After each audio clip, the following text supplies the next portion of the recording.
नमस्ते साथियों, आशा करता हूं कि आप सब ठीक होंगे। साथ ही ये बताना चाहूँगा, ये यूट्यूब का पेज नेटवर्क है और मैं हूं प्रदीप।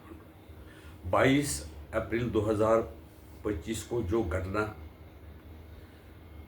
पहलगाम में हुई, इसकी जितनी भी निंदा की जाए बहुत कम है। देश विदेश के लोगों ने भारत के साथ सिंपैथी दिखाई और लोगों ने ये सुझाव दिया कि ये बहुत ही गंदा कृत्य था। उस दिन हमारे प्रधानमंत्री नरेंद्र मोदी जी सऊदी अरब के दौरे पर थे। उन्होंने दौरा छोड़कर वो देश में वापस आ गया और एक बयान दिया। उन्होंने कहा कि इस कृत्य के लिए जो लोगों ने ये अंजाम दिया होगा, उनको उनकी कल्पना से परे सजा दी जाएगी। और राजनाथ सिंह जी ने भी यही बयान दिया कि जो देशवासी चाहते हैं वैसा ही सजा ये दुर्घटना मार हत्या ये उग्रवादियों को दी जाएगी, जिन्होंने हत्या का तांडव किया, और जिनकी साजिश है उनको भी सजा दी जाएगी। जो अमित शाह जी है, उन्होंने भी कहा कि चुन चुन कर ऐसे लोगों को, उन साजिशकर्ताओं को सजा दी जाएगी। इस सिलसिले में देश के प्रधानमंत्री की सीसीएस से बैठकें हुई, फौज के अधिकारियों से बैठक हुई, डिफेंस सेक्रेटरी से बातचीत हुई। बैठकों का दौर चलता रहा है और कुछ डिसीजन सरकार ने लिया, जिसमें कि सिंधु जल ट्रीटी को अबेयंस में रखना, उसको सस्पेंड रखना, पाकिस्तान के किसी भी जहाज़ को हिंदुस्तान के ऊपर से आने जाने नहीं दिया जाएगा। जो पाकिस्तानी इस देश में रह रहे हैं उनको भी कहा गया कि वो अपने वतन वापस चले जाए। सारे कारोबार में जो व्यापार हिंदुस्तान और पाकिस्तान के बीच में है, उसको सस्पेंड कर दिया गया है। और 7 मई को भी मॉक ड्रिल के लिए सरकार ने निर्देश दिए। राज्यों को कहा कि हर एक राज्य जो हमलों से बचाव के लिए ज़रूरी कार्रवाई है वो की जानी चाहिए। इस सिलसिले में पाकिस्तान ने ये कोशिश की कि किसी तरह से भी उनको ये सज़ा, जो उन्होंने कृत्य करवाया, उसकी सज़ा न मिले। तो उन्होंने यूनाइटेड नेशन सिक्योरिटी काउंसिल की भी मीटिंग की मांग की। मीटिंग हुई बंद कमरे में, न कोई उसका रेजोल्यूशन हुआ, न कोई उसका निर्णय हुआ। उल्टे जो प्रश्न उनसे पूछे गए तो वो उसका भी जवाब नहीं दे सकते, जो पाकिस्तान का रिप्रेजेंटेटिव यूएन में है। और ये जो घटना हुई, उससे कई लोगों के सुहाग उजड़ गए, कई लोगों की बहनों के भाई मारे गए, कईयों के बेटे मारे गए और सब लोग बहुत दुखी हुए। अब आगे लगता है कि ये तनाव जो है बहुत ही ज़्यादा बढ़ गया है। पाकिस्तान भी मिलिट्री एक्सरसाइज कर रहा है, भारत ने भी तैयारी की है। ऑलमोस्ट सुनने में आया है कि तैयारी पूरी हो चुकी है। इस सिलसिले में मैक्सिमम जो देश है, उन्होंने भारत के समर्थन का वादा किया है। यहाँ तक अफवाह कि इजरायली लोग भारत को सहायता देने के लिए देश में आए हैं और ट्रंप का भी पूरा समर्थन भारत को है। और कहा हुआ है उन्होंने कि जिन्होंने ये कृत्य किया है उनको सज़ा मिलनी ही चाहिए। रूस ने हमें कुछ हथियार भी भेजे हैं, मिसाइल वगैरह भेजे हैं, जो हमारे युद्ध में हमारे काम आ जाएंगे।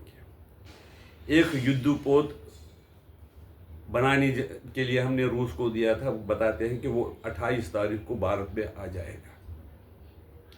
इस तरह से लग रहा है कि भारत युद्ध के लिए पूरी तरह तैयार है। एक साइड से पाकिस्तान के जो मंत्री वगैरह है वो धमकियां दे रहे हैं कि हम न्यूक्लियर स्टेट है, कि अगर हम पर हमला हुआ तो हम न्यूक्लियर वार डिक्लेयर कर देंगे। पहले कहा था अगर सिंधु वाटर ट्रीटी से के जो उस पर कुछ उसको सस्पेंड रखा गया, तो हम उसको एन एक्ट ऑफ वार समझेंगे, तो हम न्यूक्लियर बॉम्ब का इस्तेमाल करेंगे। वो तो हिंदुस्तान ने किया, चिनाब का पानी रोका और फिर छोड़ा, जहलम के भी पानी की रोकने की भी तैयारी है। इस तरह से हिंदुस्तान इस ट्रीटी को ये दिखाने के लिए कुछ ऐसे काम कर रहा है कि ये बताने के लिए हमारी ट्रीटी आपके साथ सस्पेंड है।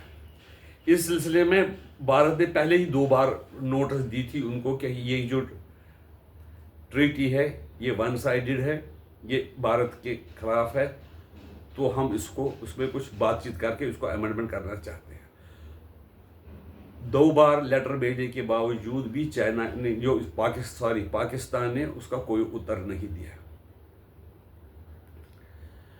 और उत्तर न देते हुए भी फिर अब तीसरी जो चिट्ठी दी थी उनको लगा कि वास्तव में हिंदुस्तान कोई सख्त कदम उठाने जा रहा है। पहले उनको जो हम चिट्ठियाँ भेजी थी उनको पाकिस्तान के जो अधिकारी हैं, प्रशासन ने उसको इग्नोर किया। उनको लगता है कि ये हर बार हमारी कड़ी निंदा करते हैं, धमकी देते हैं, लेकिन करते कुछ नहीं। इसलिए हम इस बार भी यही इनके साथ जो हम उग्रवादियों को बेचते रहे हैं तो हम बेचते रहेंगे। और उनको ये पाकिस्तानियों की एक आदत है, वो जल्दी भूल जाते हैं। पहले जब उड़ी का किया तो हमने फिर सर्जिकल स्ट्राइक की थी, एयर स्ट्राइक की थी जब पुलवामा का घटना हुई। 2-4 साल वो चुप रहते हैं, लेकिन फिर भी दोबारा वो करना शुरू करते हैं। इनको पाकिस्तान को ये जानकारी है कि हमारे देश की हालत बहुत ख़राब है, खाने को आटा नहीं।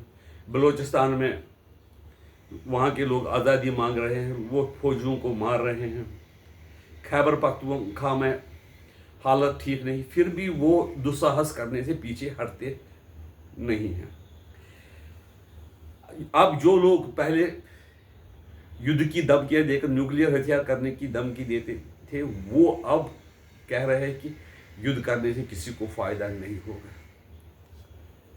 देखिए कि उनको अब लगा है कि भारत ये मोदी वाला भारत है, कोई ना कोई एक्शन ज़रूर लेके। एक मोदी की रिपोर्ट आ गई, उन्होंने कहा कि इकोनॉमी पाकिस्तान की अगर युद्ध हुआ तो बहुत ख़राब होगी, भारत को ज़्यादा फर्क नहीं पड़ेगा।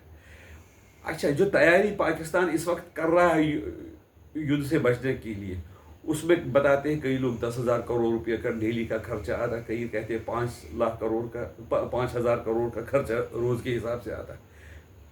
युद्ध जो है कॉस्टली पड़ता है और जानो माल की बहुत ही हानि होती है, लेकिन ये जो पाकिस्तानी लोग ये सुधरने का नाम नहीं लेते। अपने बच्चों को इन्होंने दूसरे देशों में भेजा है, लेकिन जो आम लोग हैं उनसे जब पूछा जाता है कि आप भारत के साथ युद्ध करने के लिए तैयार हो, वो को कहते हैं हम गज़वाए हिंद भी करेंगे और हम जज्बे वाली कौम हैं। ये जज्बे करने वाली बात जो है नोट करने वाली है। हम एक को हज़ार लोग एक आदमी 1000 भारतीयों को मार सकते हैं। ये जज्बे वाली कौम जो है कौमों में चली गई, जिनको ये अपने धार्मिक नारों से, धार्मिक प्रवचनों से गुमराह करते हैं।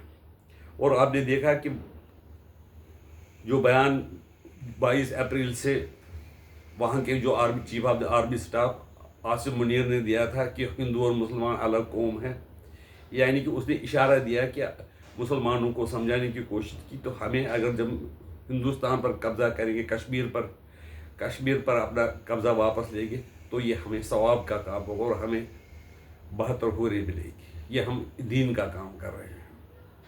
अब देखना होगा कि किस हद तक ये युद्ध आगे बढ़ता है। मेरे ओपिनियन में ये जो हमला है वो पाक ऑक्यूपाइड कश्मीर पे होगा, वहाँ के कुछ एरियाज़ में होगा, और शायद भारत ये कोशिश करेगा कि ये जंग लिमिटेड ही रहे। लेकिन अगर पाकिस्तान ने उसको बढ़ाने की कोशिश की, तब पाकिस्तान का तबाह होना पूरा निश्चित है। आपकी राय इसके बारे में है, हमें बताइए। नमस्कार।